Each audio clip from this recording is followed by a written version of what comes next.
பாரதி ராஜா தமிழ் சினிமாக்காக எவ்வளோ காவியங்களை கொடுத்துருந்தாலும் அவர் தந்த பொக்கிஷம் அப்படின்னா அவரோட மகன் மனோஜ் பாரதி ராஜா தான். ஆனால் இப்போ அந்த பொக்கிஷம் உயிரோட இல்லை.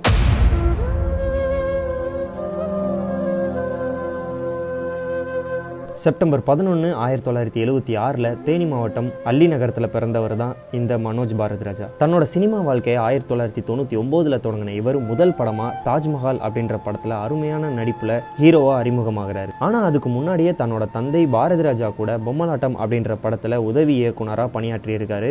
அது மட்டும் இல்லாம யூனிவர்சிட்டி ஆஃப் சவுத் புளோரிடால தியேட்டர் ஆர்ட்ஸும் படிச்சிருக்காரு.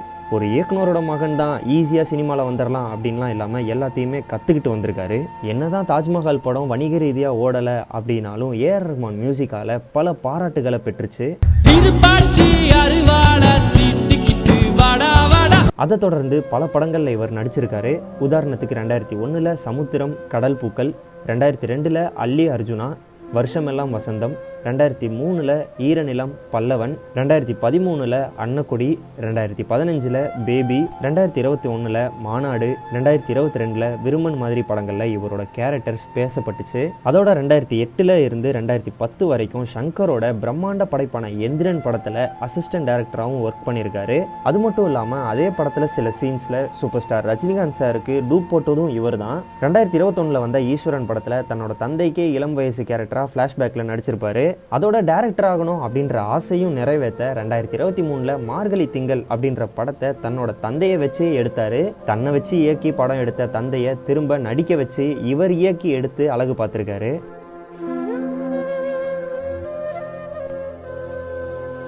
இது எல்லாத்தையும் தாண்டி தன்னோட தனிப்பட்ட வாழ்க்கையிலையும் நல்ல மனுஷனாக இருந்திருக்கிறாரு. நீண்ட நாள் தோழியான நடிகை நந்தனாவை 2006 நவம்பர் 19 திருமணம் செஞ்சுக்கிட்டாரு. அதோட ஆர்த்திகா மதிவதனி அப்படின்னு 2 பெண் குழந்தைங்களும் இவருக்கு இருக்காங்க. இப்படி தனிப்பட்ட வாழ்க்கையிலையும் சரி சினிமா வாழ்க்கையிலையும் சரி மனோஜ் பாரதி ராஜானா யாரு அப்படின்னு காட்டி தன்னை நிரூபிச்சிருக்காரு. ஆனால் இவ்வளவும் பண்ண இவருக்கு காலம் கை கொடுக்காம ஒரு முடிவை கொடுத்துருக்கு.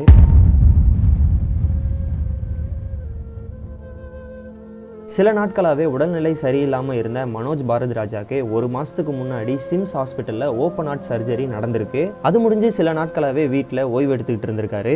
பட் பண்ண சர்ஜரிக்கு பலன் இல்லாமல் 25 மார்ச் 2025 அதாவது நேற்று சிவியரான ஹார்ட் அட்டாக் வந்து இறந்திருக்காரு. இது சினிமா துறையில் இருக்கிறவங்க இல்லைனா அவங்க குடும்பத்தை தாண்டி ஒட்டுமொத்த ரசிகர்களையுமே சோகத்தில் ஆழ்த்திருக்கு. நடிகர்கள், பிரபலங்கள், அரசியல்வாதிகள், மக்கள் அப்படின்னு எல்லாருமே இவருக்கு இரங்கல் தெரிவிச்சுக்கிட்டு இருக்காங்க. யாருக்கெல்லாம் இவரை பிடிக்கும் அப்படின்னும் இவரோட இந்த இறப்பை பற்றி நீங்கள் என்ன நினைக்கிறீங்க அப்படின்னும் கமெண்ட்டில் சொல்லிடுங்க.